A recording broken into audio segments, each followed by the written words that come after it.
Assalamualaikum warahmatullahi wabarakatuh.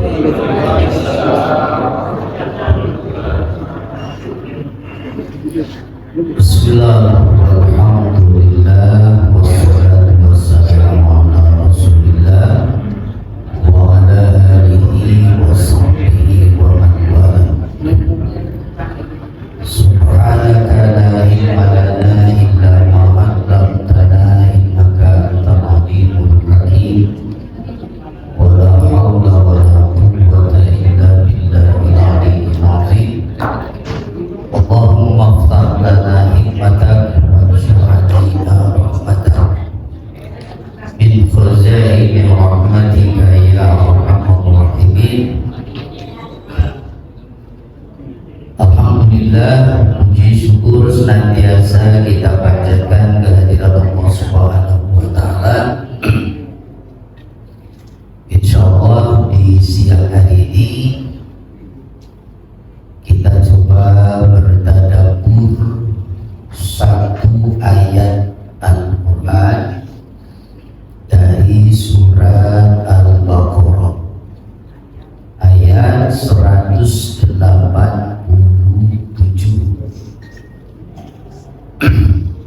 Mohon maaf Pak Saudara.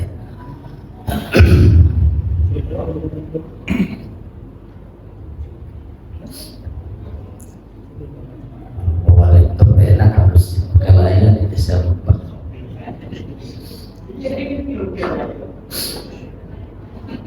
Bapak mau HP kan Bapak? Buka Qurannya boleh. Yang tidak ada HP buka mushafnya. Kita lihat ayatnya. Al-Baqarah 187. Berarti ini masih rangkaian dari ayat tentang puasa. Tapi kita ambil bagian akhirnya. Kalau yang awal 183 kan sudah banyak itu dibahas. Paling populer itu ayat bulan ini. Ya ayyuhallazina amanu kutiba alaikumusiyam, ya. A'udzubillahi minasyaitonir rajim. Bismillahirrahmanirrahim. Uhilla lakum lailatas siyami arrafathu ila nisaikum hunna libasul lakum wa antum libasul lahunna. Uhilla telah dihalalkan lakum bagi kalian. Sampai situ dulu. Uhilla lakum telah dihalalkan menggunakan kata kerja lampau, memberikan isyarat bahwa kalau dikatakan sekarang telah dihalalkan begitu, berarti menunjukkan atau mengisyaratkan bahwa sebelum turunnya ayat ini, hukum yang dinyatakan dihalalkan yang nanti akan dijelaskan di ayat ini berarti hukumnya apa? Haram, ya, diharamkan. Nah, dihalalkan bagi kalian lailatas siyami pada malam hari puasa arrafasu bercampur ila nisaikum dengan istri-istri kalian. Ya, dalam terjemah itu diterjemahkan seperti itu, bercampur. Ya, saya tidak perlu menjelaskan lagi, Bapak udah paham maksudnya kan? Bercampur itu. Rofas adalah kinayatun anil jima, itu bahasa kiasan dari jima. Kalau masih belum paham juga jima, kebangetan ya. Kiasan dari jima. Kenapa Al-Quran tidak menyebut jima? Karena Al-Quran pantang mengatakan sesuatu secara vulgar ya. Al-Quran bukan buku pornografi ya. Jadi Allah menggunakan bahasa yang santun, itu rafas. Kemudian keterangan dari Ibnu Abbas radhiyallahu anhu menyatakan bahwa innallaha ta'ala hayyun karimun yukanni kullama dzukira fil qur'ani minal mubasyarah wal mulamasah wal ifdha'i wal dukhul wal rafas fa inna ma'ana bihi al-jima'. Bahwa Allah Ta'ala itu maha hidup, maha mulia. Dia memberikan kiasan pada setiap yang disebutkannya di Al-Quran, berupa ada sebutan mubasyarah, ada sebutan mulamasah. Mubasyarah itu beradu kulit, mulamasah bersentuhan, ibqah dukhul masuk, rafas tadi itu. Semua itu yang dimaksud dengan istilah tersebut adalah jima. Tapi Allah menggunakan bahasa yang lain. Imam Az-Zujaj menyatakan bahwa ar-rafas itu adalah kalimatun jami'atun likulli ma yuriduhur rijalu minan nisa. Segala hal yang diinginkan oleh laki-laki dari kaum wanita, itulah rafas.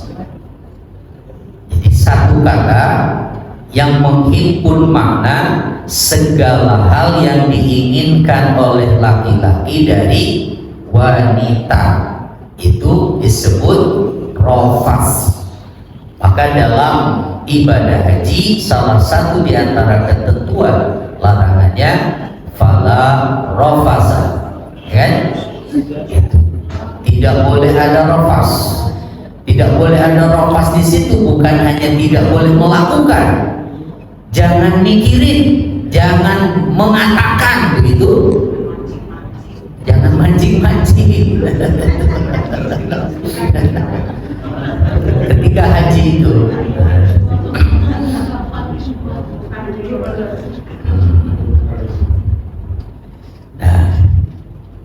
Kemudian kaitannya dengan ayat ini bahwa dihalalkan malam hari puasa.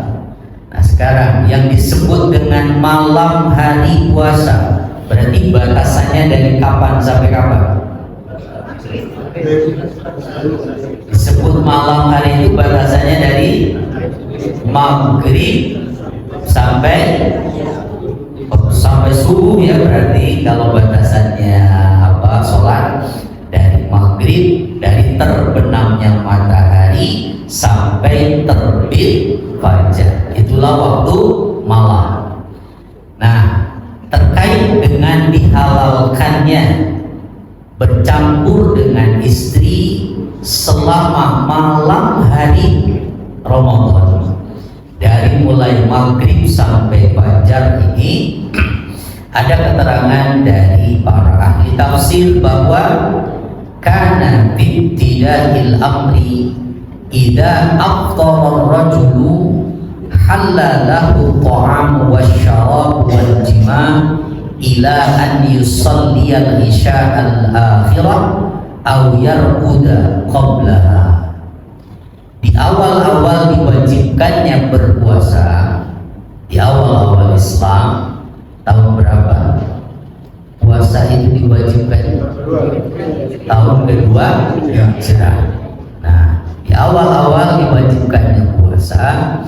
Apabila seseorang itu sudah masuk waktunya berbuka, maka halal baginya makan, minum, jima hanya sampai setelah sholat isya. Artinya sampai sholat isya.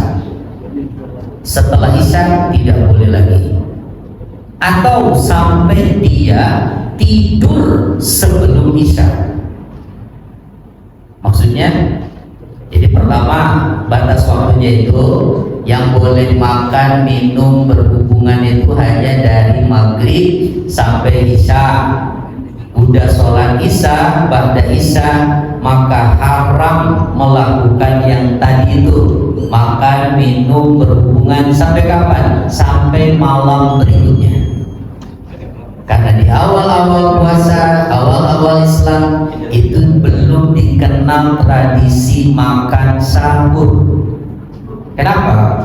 Menyerupai puasanya Nasrani, sebagaimana di ayatnya, kama kutiba alal ladzina min qablikum, seperti yang diwajibkan pada orang-orang yang ada sebelum kalian. Nah, setelah turun ayat inilah maka ada tuh makan sahur itu. Jadi dulu begitu Pak, berat. Jadi di awal-awal diwajibkannya puasa dulu itu cuma sampai isya, dari isya udah tidak boleh. Apalagi kalau misalnya habis maghrib ketiduran belum isya atau belum buka malah,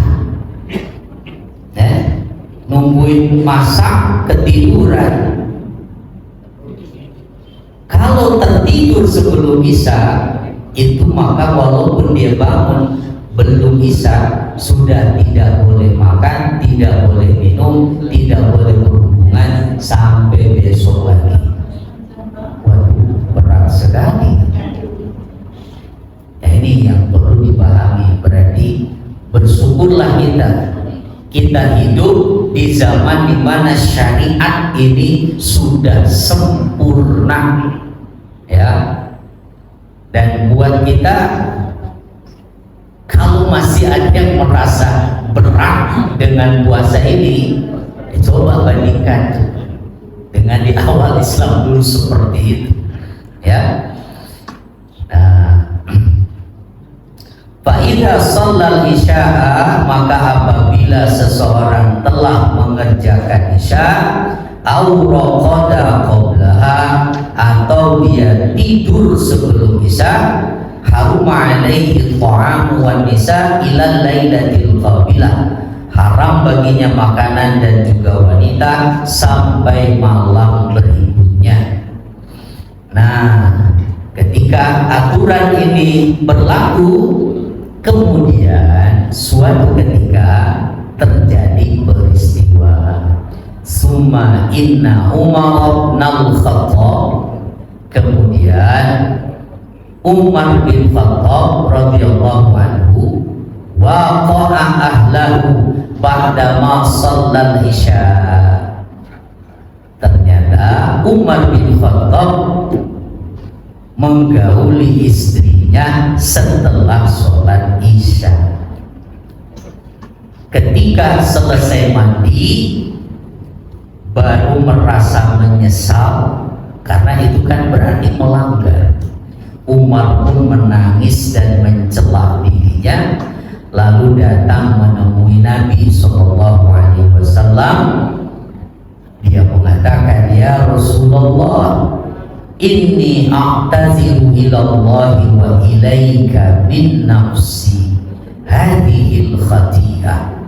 Ya Rasulullah, saya mohon ampun kepada Allah dan memohon maaf kepadamu karena diriku ini telah melakukan kesalahan. Inni raja'tu ila ahli ba'da ma shallaitul isya. Saya kembali menemui istri saya setelah sholat isya. Fawajadtu raihatan thayyibah. Begitu saya ketemu istri, saya menemukan ada aroma yang Nah, thayyibah gitu. Aroma yang menggiurkan gitu, aroma yang enak. Fasawwalan li nafsi, maka saya pun tertarik untuk melakukan hubungan itu. Fajama'tu ahli, saya pun berhubungan dengan istri saya. Kata Umar, fahal tajidu li min rukhsatin, adakah kiranya engkau bisa memberikan rukhsah untukku ya Rasulullah? Nah, kata Nabi, makunta jadiran bizalika ya Umar, kamu nggak pantas melakukan itu Umar. Ya Nabi nggak berani, ayatnya belum turun kan, masih terlarang itu. Jadi kata Nabi, kamu tidak pantas melakukan itu wahai Umar. Nah, ketika Umar berkata seperti itu di hadapan Nabi, ternyata sahabat yang lain dengar. Dan ternyata setelah Umar berani bicara di hadapan Nabi seperti itu, bukan cuma Umar, beberapa sahabat yang lain ikut berdiri. Faqama rijalun, beberapa orang laki-laki dari sahabat ini juga berdiri. Wa'tarafu bimislihi, dan mereka juga menyatakan pengakuan yang sama seperti Umar. Saya juga ya Rasulullah, gitu nanti. Saya juga. Banyak ternyata itu yang tidak kuat itu menahan diri dengan aturan yang diberlakukan saat itu. Nah, maka fanazala fi Umar wa ashabi, maka turunlah firman Allah berkaitan tentang Umar dan sahabatnya ini. Uhilla lakum lailatas siyam, yang ini. Nah, nanti yang ketiduran ada lagi tuh, yang di akhir ayat. Wakulu wasrabu. Nah, tentang Umar ayatnya uhilla lakum lailatas siyam arrafasu ila nisaikum hunna libasul lakum, dan seterusnya. Nah, berarti kalau dulu di awal-awal Islam dilarang khususnya berhubungan itu adalah mulai dari Ba'da Isya ya, dari Maghrib sampai Isya bolehnya itu. Berarti yang berlaku sekarang, kapan dilarangnya?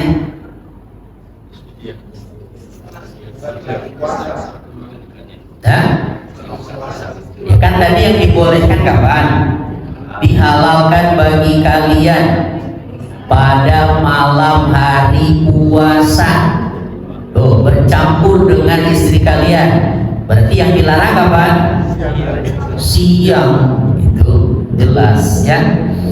Siang artinya selama siang hari, selama kita mengerjakan puasa, itu tetap dilarang dan hukumnya haram. Nggak cukup malam hari puasa, ya, pasti nggak cukup juga. Bagaimana kalau seandainya dilanggar? Apa akibatnya? Batal puasanya udah pasti. Berarti wajib ya qadha dulu dong, ya, wajib qadha plus bayar apa? Bayar kafarat atau bayar kifarat kita nyebutnya. Apa kifaratnya? Satu, memerdekakan budak. Kalau tidak bisa, maka puasa 2 bulan berturut-turut, tidak boleh putus. Kalau putus harus mengulang dari awal. Sebulan aja gagal, kesulitan apalagi. Maka pilihan ketiga adalah memberi makan 60 orang miskin. Tetapi yang membatalkan puasanya dengan berhubungan ini dianggap berdosa besar serta harus membayar kifarat dengan syarat. Apa syaratnya? Pertama, dilakukan oleh orang yang wajib baginya berpuasa. Kalau dia nggak punya kewajiban puasa, tidak apa-apa artinya kan. Kedua, dilakukan di siang hari bulan puasa, kan malam boleh tadi.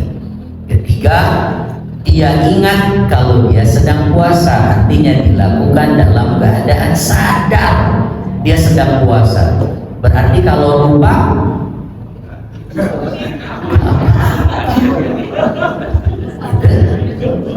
tidak berdosa. Tapi kayaknya sih kecil sekali kemungkinan lupa untuk urusan itu ya. Lupa kita nggak puasa, pura-pura lupa itu. Keempat, tidak karena paksaan.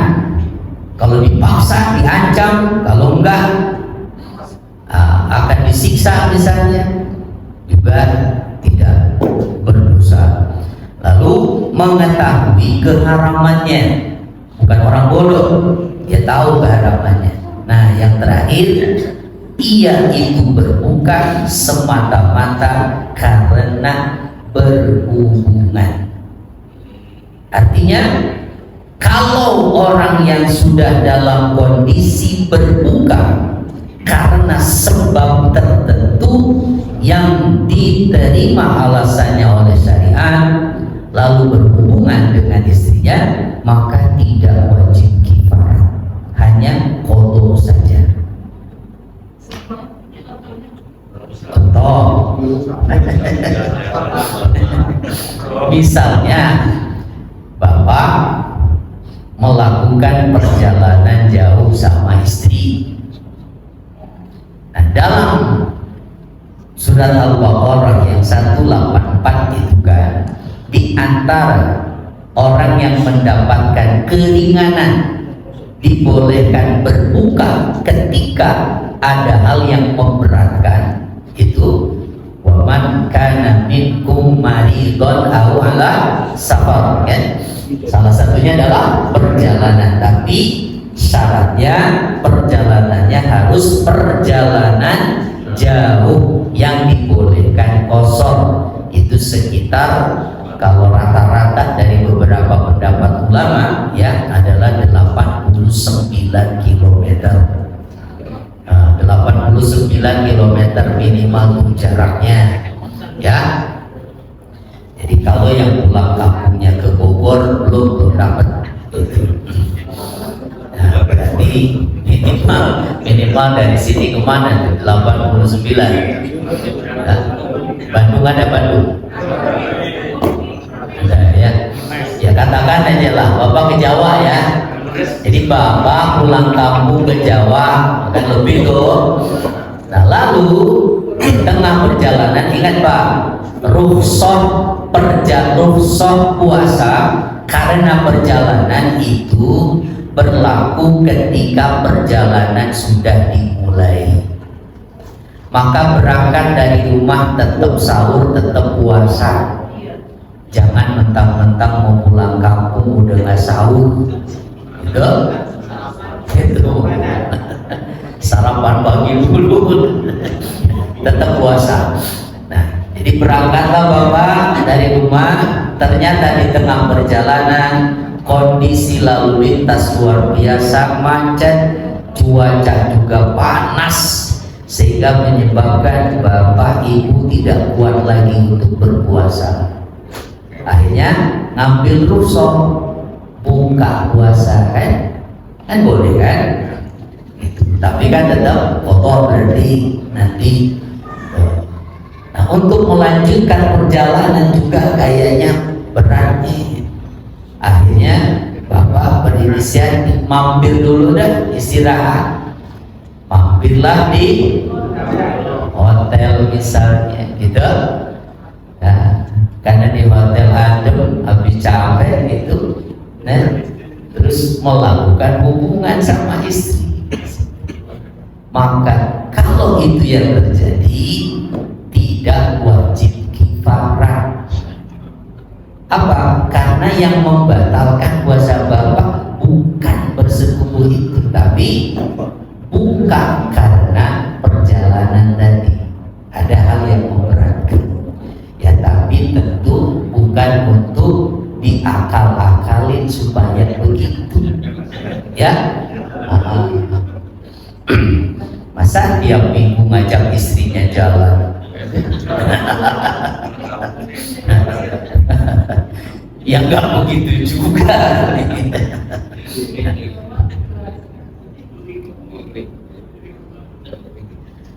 Baik, nah itu tentang Ar-Rafas tadi ya. Nah kemudian kita lanjut ayatnya. Lanjutan ayatnya Allah menggambarkan tentang fungsi dari pasangan suami dan istri itu seperti apa. Hunna libasul lakum wa antum libasul lahunna. Mereka para istri itu adalah pakaian bagi kalian, dan kalian juga para suami adalah pakaian bagi mereka. Apa maknanya pakaian itu? Makna yang muncul dalam tafsir salah satunya adalah sakanun. Pakaian itu sakanun, ketenangan, ya. Karena dengan berpakaian kita menjadi tenang, tidak malu dilihat orang kan, merasa aman. Maka istri harusnya menjadi ketenangan bagi suami, suami juga demikian. Atau dalam keterangan lain disebutkan bahwa pakaian itu adalah sitrun, penutup. Penutup apa? Penutup aurat, penutup kekurangan yang ada pada tubuh kita. Karena walaupun kita punya koreng, kalau pakai baju kan nggak kelihatan, ya. Punya kurang juga nggak kelihatan, tetap aja ganteng. Ketutup tuh kurangnya karena pakai pakaian. Artinya apa? Suami istri itu harus berfungsi seperti itu. Kenapa Al-Quran mengingatkan demikian? Karena tidak ada seseorang yang paling mengetahui rahasia kita kecuali pasangan kita. Betul nggak? Hah? Coba, ada nggak hubungan yang melebihi hubungan antara suami dan istri yang sudah tidak ada batas tadi? Lahir dan batin. Ya, tidur boleh satu selimut, ya kan? Walaupun nggak pakai baju, boleh kan? Kalau sama anak, ya nggak boleh. Walaupun anaknya sendiri. Bapak mandi bareng istri, mandiin istri, boleh kan? Mandiin anak perempuan, nggak boleh. Ada batas kalaupun anak sama orang tua, tapi dengan istri tidak ada batas. Bahkan jenazah seorang istri boleh dimandikan oleh suaminya kan? Itulah, tidak ada batas. Maka sekali lagi sudah nggak ada rahasia kita dengan pasangan itu. Maka yang paling tahu itu kasarnya, tahu kekoreng-korengnya yang pasangan kita. Berarti yang berkewajiban menutup itu adalah siapa? Ya pasangannya. Kita sebagai suami berkewajiban menutup kekurangan istri. Istri juga berkewajiban menutup kekurangan suami. Berdosa besar kata Nabi orang yang kedudukannya paling buruk di hadapan Allah di hari kiamat nanti adalah seorang laki-laki yang menceritakan kekurangan istrinya. Bahkan jangankan ketika statusnya masih suami istri, walaupun statusnya sudah bercerai pun Al-Quran tetap mengingatkan kan, wala tansawul fadla bainakum, jangan kalian melupakan kelebihan di antara kalian. Begitu yang diingatkan, jangan diingat kekurangannya. Indah sekali ajaran Quran itu. Walaupun fakta di masyarakat kalau udah cerai, wah kesempatannya bongkaran, apalagi public figure. Lahunna libasun lakum wa antum libasun lahunna. Kemudian apa ayat lanjutannya? Alimallahu annakum kuntum takhtanuna anfusakum. Allah mengetahui bahwa kalian berkhianat pada diri kalian, yaitu maksudnya berkhianat itu tidak dapat menahan diri kalian, yaitu dengan munculnya laporan Umar dan beberapa orang sahabat lainnya tadi.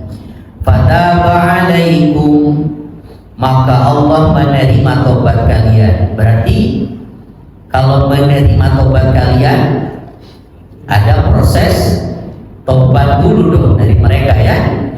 Nah, berarti orang yang melakukan pelanggaran puasa seperti tadi, maka yang diwajibkan bukan hanya qadha atau kafarat kalau pelanggarannya seperti bersetubuh, tetapi yang lebih penting dari itu adalah tobat. Kenapa? Karena itu termasuk dosa besar.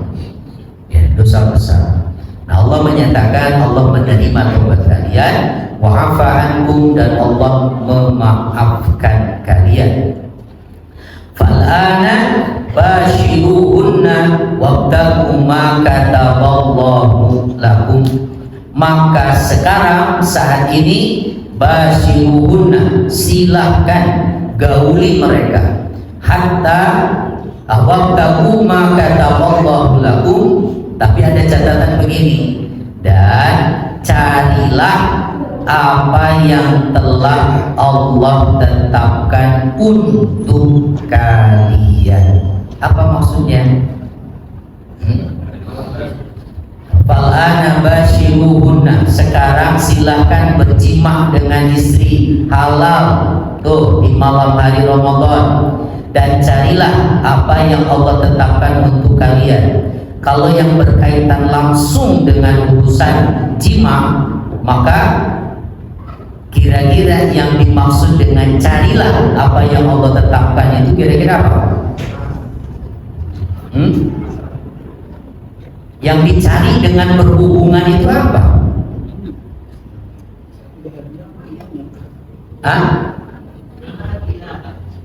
Para ahli tafsir, penafsiran pertama banyak menafsirkan adalah walad, anak. Ya kan umumnya orang berhubungan itu toh. Ya walaupun tidak semata-mata begitu gitu. Kalau yang diatur punya anaknya Maya, apalagi yang umurnya udah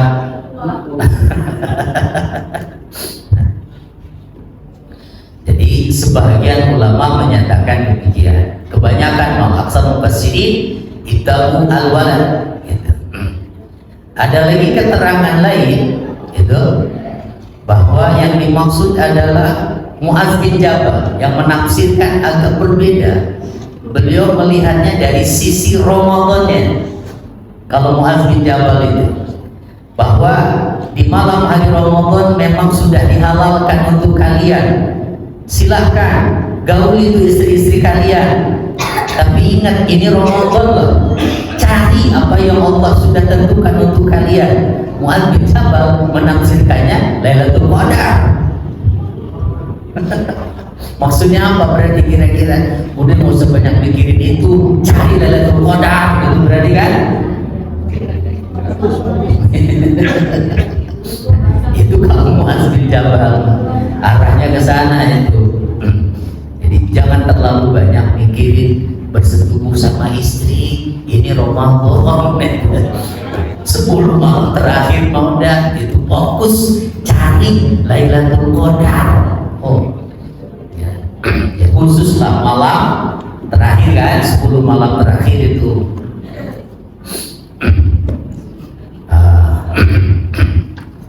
Kan yang paling diharapkan Lailatul Qadar itu kata Nabi adalah di 10 malam terakhir ya. Nah dari 10 malam terakhir itu yang paling diharapkan lagi setiap malam ganjil ya. Cuma jadi masalah di kita. Ada 2 versi itu. Ganjilnya yang mana itu jadinya ya? Ya makanya nggak usah hitung-hitungan begitulah. Kalau udah 10 malam terakhir pokoknya itu tancap gas gitu ya untuk beribadah. Insya Allah jangan sampai kosong dari ibadah malamnya. Ada qiyamul lail minimal.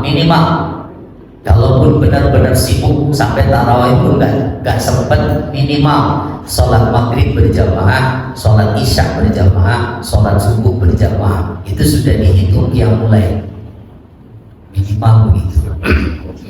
Nah insya Allah, tapi di sini malah udah lebih dari itu ya. Ada nggak sih cirinya yang bisa memastikan kalau malam itu Lailatul Qadar? Ada, tapi Nabi menyebutkan cirinya itu ada di pagi harinya. Jadi kalau Bapak mau memastikan sebenarnya malam yang mana sih Lailatul Qadar, pastikan itu cuma sekali. Nah, perhatikan aja paginya. Kenapa? Kalau malamnya Lailatul Qadar, kata Nabi itu pagi harinya itu matahari itu terang, tapi tidak menyengat. Perhatikan tiap pagi pasti ada matahari yang berbeda itu. Nah, tapi kalau itu udah ketahuan berarti kan tadi malam. Ya. Kalau hanya sekedar ingin memastikan malam yang mana gitu ya, tidak apa-apa kalau memperhatikan seperti itu. Tapi yang kita mau pokoknya tiap malam gitu, tiap malam terus. Lalu wa kulu washrabu hatta yatabayyana lakumul khaytul abyad minal khaytil aswadi minal fajr. Makan dan minumlah kalian sampai jelas bagi kalian benang putih dari benang hitam, yaitu waktu fajar. Kita bisa membedakan antara benang putih dengan benang hitam itu ketika sudah mulai terang. Nah itu tuh adalah istilah untuk mengisyaratkan terbitnya fajar shodiq. Karena fajar itu ada dua kali, fajar kadzib, fajar bohong, itu belum masuk waktu subuh, itu ke atas terangnya. Kalau fajar shodiq menyebar terang. Nah, ayat ini katanya turun tentang seorang laki-laki dari kaum Ansor yang bernama Abu Sirmah bin Qais bin Sirmah. Abu Qais bin Sirmah ini bekerja di siang hari di ladangnya di kebun kurma dalam keadaan puasa. Nah yang berlaku tadi itu aturannya yang di awal. Ketika sore hari ia pun pulang itu kepada istrinya dengan membawa beberapa genggam kurma. Lalu ia bertanya kepada istrinya, qaddimit ta'am, katanya, coba sini bawakan makanan. Nah, fa'aradatil mar'ah an tut'imahu syai'an sakhinan. Nah istrinya bukan gak ada, tapi istrinya kebetulan belum menghangatkan makanan itu. Nah, ingin memberikan makanannya dalam keadaan hangat. Jadi maksud istrinya ntar ya diangetin dulu gitu. Nah, maka si siapa tadi? Abu Sirmah, Qais bin Sirmah pun sambil menunggu istrinya menghangatkan masakan, menghangatkan makanan, ya, karena saking lelahnya dari kebun, tiduran, tuh, ketiduran. Baru maghrib ini ketiduran. Begitu istrinya selesai dari menghangatkan masakan itu, ternyata dijumpai suaminya dalam keadaan tidur gitu. Maka dibangunkanlah si suaminya ini. Bangun, udah amat nih. Nah, karena Qais bin Sirmah merasa dirinya sudah tidur, berarti saya udah gak boleh makan. Walaupun belum bisa, kan udah gak boleh kalau udah tidur. Aturannya begitu. Dan saya udah gak boleh makan.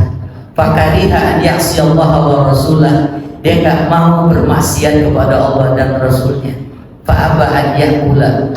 Akhirnya dia gak mau makan.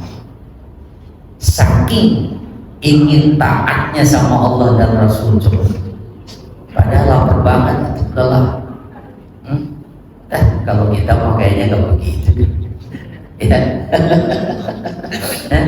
Ini Qais bin Sirmah saking taatnya gitu, rela udah nggak apa-apa saya mau usah makan. Maka apa yang terjadi? Berarti ini harus nahan sampai besok lagi kan? Akhirnya dia puasa, di siang harinya bekerja seperti biasa di kebun, karena kemarin tanpa ada makanan yang masuk sampai akhirnya pingsan Qais. Pingsan, gak kuat. Sampailah kabar itu kepada Rasul Sallallahu Alaihi Wasallam, maka turunlah ayat yang di ujung ayat ini. Wa kulu wasrabu hatta yatabayyana lakumul khaytul abyad minal khaytil aswadi minal fajr. Nah, itu. Jadi kalau yang dihalalkan berhubungan di malam hari mah, sebab turunnya itu tentang siapa? Umar bin Khattab. Nah, kalau yang boleh makan minum selama waktu malam itu tentang Qais bin Sirmah. Apa yang bisa kita pelajari dari Qais bin Sirmah ini? Kira-kira ini betapa semangatnya beliau demi memegang teguh ketaatan pada syariat. Jadi kalau hari ini kita masih banyak ngeluh karena puasa, cobalah bandingkan dengan di zaman dulu begitu. Mungkin kita ngeluhnya cuma gara-gara menu berbukanya kurang selera, ya, nggak ada kopi, nggak ada teh manis, ya, aduh, udah enak kita mau, udah syariatnya udah sempurna, itu tidak terlalu berat lagi, ya. Nah, kemudian lanjutannya apa? Summa atimmus siyama ilal lail. Kemudian sempurnakanlah puasa sampai malam. Hati-hati Pak. Kalau mengartikan ayat ini hanya sebatas letterlek kata-katanya, bisa salah mengartikannya. Sempurnakanlah puasa sampai malam, berarti bukan sampai maghrib dong. Tanya mengartikannya begitu. Begitu maghrib gak pada makan, nunggu sampai malam isya baru buka. Kan keliru itu. Apa maksudnya ilal lail itu? Sampai datang waktu malam. Ya, sampai datang waktu malam. Kapan mulainya datang waktu malam itu? Ya maghrib. Ya sampai situ. Itu. Dan yang bahaya Pak, ya banyak sekarang orang itu hanya memahami Quran itu sebatas terjemah. Tuh, makanya ada yang lagi heboh lagi itu kan, yang katanya perintah haji itu buat semua manusia, ya kan? Wa'adzin bin nasi bil haji, kan begitu ayatnya. Umumkan kepada semua manusia untuk berhaji. Tuh, bukan cuma orang Islam aja itu haji. Kenapa terus jadi ada tanah yang dilarang orang kafir masuk ke situ? Macam-macam aja. Karena bacanya cuma terjemahan doang. Makanya jangan cuma terjemah bacanya, ya. Memahami Al-Quran itu baca terjemahnya, baca tafsirnya, baca hadis yang terkait dengan ayat itu, baca dalil-dalil yang lain yang lengkap, sehingga hukumnya yang dipahami itu jelas. Nggak bisa hanya sebatas terjemahan begitu saja, bisa sesat Pak, bisa sesat ya. Jadi ini pun demikian. Lalu wala tubashiruhunna wa antum aqifuna fil masajid. Walaupun boleh tadi Pak berhubungan istri di malam hari, tapi di ujungnya diingatkan, tapi kalian jangan bercampur dengan istri kalau sedang i'tikaf di masjid maksudnya jangan batalkan i'tikaf kalian hanya karena berhubungan. Jangan dibayangkan melakukannya di dalam masjid, itu nggak mungkin kan? Tapi maksudnya itu jangan batalkan i'tikaf kalian karena melakukan hubungan dengan istri. Jadi orang yang sedang i'tikaf di masjid lalu dia pulang ke rumah berhubungan dengan istrinya, maka i'tikafnya dianggap rusak dan batal. Itu. Terus yang ulang lagi, ya kalau balik lagi juga niat lagi berarti. Yang membatalkan itu apa? Berhubungan. Kalau selain itu boleh, ya selain itu boleh. Kan Rasulullah juga saat beriktikaf itu minta tolong Aisyah untuk menyisir rambutnya kan. Nabi mendoakan kepalanya di jendela masjid itu, Aisyah nyisirin dari luar gitu. Tahu istri kita mau apa enggak begitu.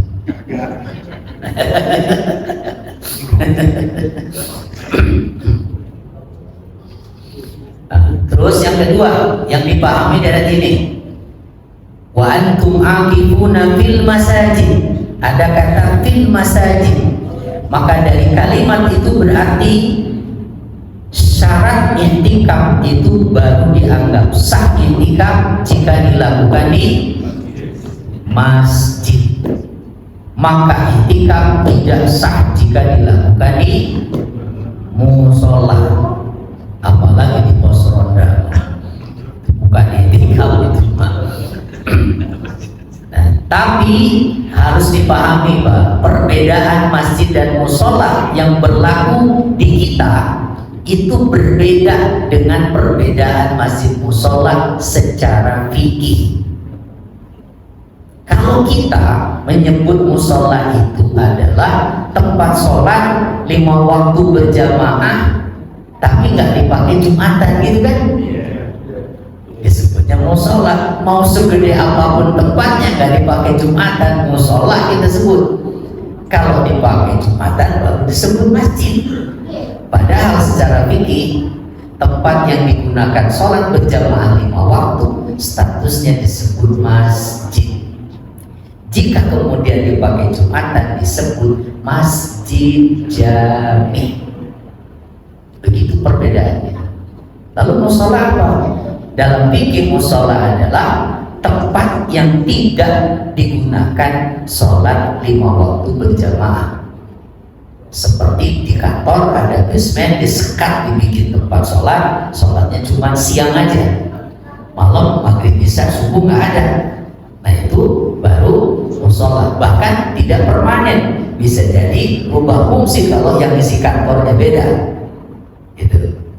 Nah itu namanya musola atau tempat sholat yang tidak setiap waktu. Seperti di zaman Nabi itu ada lapangan khusus digunakan untuk sholat id, maka Nabi menyebut itu musola. Berarti pertanyaannya, yang tempat-tempat selain masjid kita sebut karena ini dipakai Jumatan, tapi itu dipakai tempat sholat 5 waktu, misalnya, bolehkah kita i'tikaf di situ? Boleh. Masuk di situ niat i'tikaf, sholat tahiyatul masjid, nggak usah tahiyatul sholat. Karena secara fikih sebetulnya itu sudah masjid ya. Tilka hududullah fala taqrabuha, itulah batas-batas ketentuan Allah, maka kalian jangan mendekatinya, tuh maknanya jangan melanggarnya. Kadzalika yubayyinullahu ayatihi, demikian Allah menjelaskan ayat-ayatnya linnasi, bagi manusia. Bukan bahasa Al-Quran begitu, memang Al-Quran yang hadir untuk manusia sebetulnya gitu. Hanya mereka yang bertakwalah yang mau memanfaatkannya. Untuk apa? La'allahum yattaqun, agar mereka bertakwa. Insyaallah kira-kira bisa apa dicatat kesimpulan ayatnya? Ada yang dipahami dari ayat tadi, Pak? Insyaallah ya. Ya. Nggak harus selalu diamalkan langsung ya.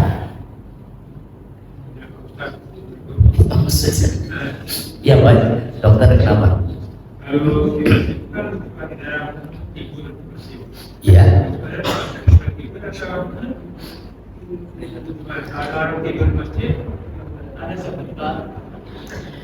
Apakah di dalam masjid itu boleh tidur? Secara hukum, secara syariat pada dasarnya boleh, asal tetap menjaga kebersihannya.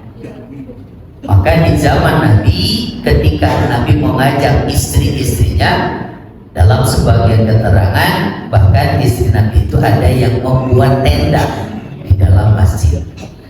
Atau kalau mau aman, misalnya yang bapak di sini nggak punya ruangan khusus untuk yang tidur, ya berarti bawa alas sendiri, bawa matras itu, bawa tikar paling enggak ya, bawa bantal gitu. Jangan sampai mengotori karpet masjid, itu aja masalahnya. Tapi ya jangan semata-mata masuk i'tikaf langsung tidur gitu ya, tidak tidur doang. Jadi pada dasarnya boleh tidak apa-apa.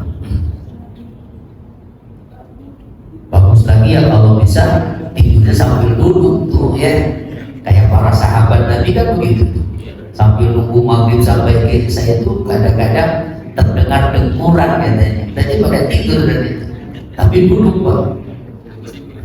Kalau sampai duduk begitu tidak batal wudunya juga, asal tidak bergerak ini.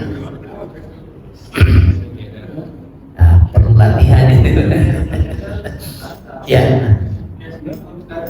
Assalamualaikum. Kalau misalkan di perkantoran itu kadang-kadang masjidnya itu hanya melaksanakan sholat ketika jam kerja, dan pada isya atau subuhnya itu mereka tidak melaksanakan sholat berjamaah. Nah, apakah itu masih dikatakan sebagai masjid? Musola berarti itu. Kalau dulu 5 waktu full ya, masih musola statusnya. Tapi namanya sebenarnya di masjid kayak di Bandung itu, di Sate, kita nggak boleh sembarang masuk kan? Sholatnya terus zuhur, asar, harus duduk karena mereka nggak makan karena nggak ada imamnya. Oh, karena nggak ada imamnya. Ya kalau begitu mah harusnya diusahakan dong supaya bisa 5 waktu sholat ya. Kalau masih memungkinkan karena alasannya tidak ada imam, sayang gitu.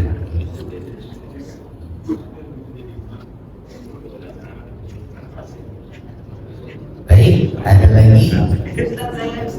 Iya, Ibu.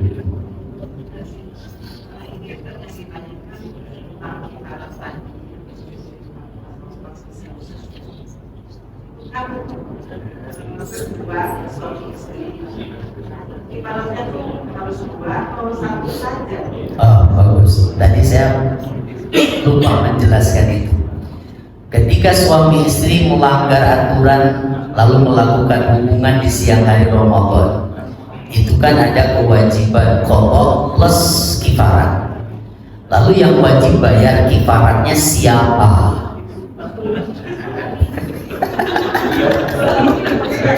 Nah, gitu ya. Ini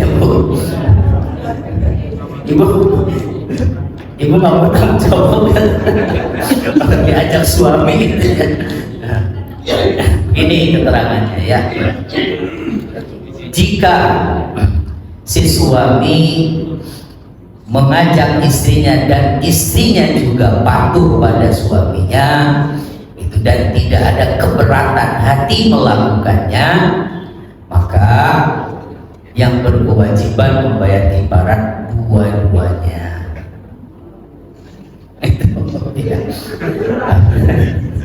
Tetapi jika ada keterangan lain, jika si istri ini kondisinya dipaksa oleh suaminya, sebenarnya istrinya nggak mau karena itu melanggar, itu tahu istrinya, tapi dipaksa oleh suaminya, itu sampai mungkin kasarnya kayak diperkosa, itu berarti istrinya sendiri.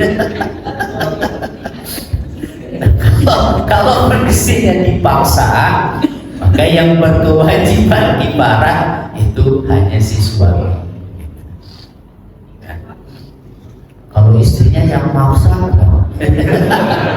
tapi kayaknya jarang banget ya.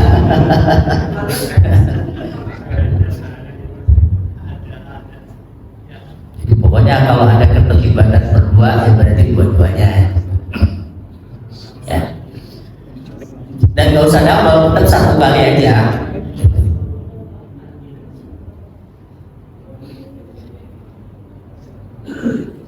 Ada lagi? Cukup mungkin ya. Insyaallah mudah-mudahan bermanfaat. Mohon maaf bila ada hal yang kurang berkenan. Subhanakallahumma wa bihamdika asyhadu an la ilaha illa anta astaghfiruka wa atubu ilaik. Assalamualaikum warahmatullahi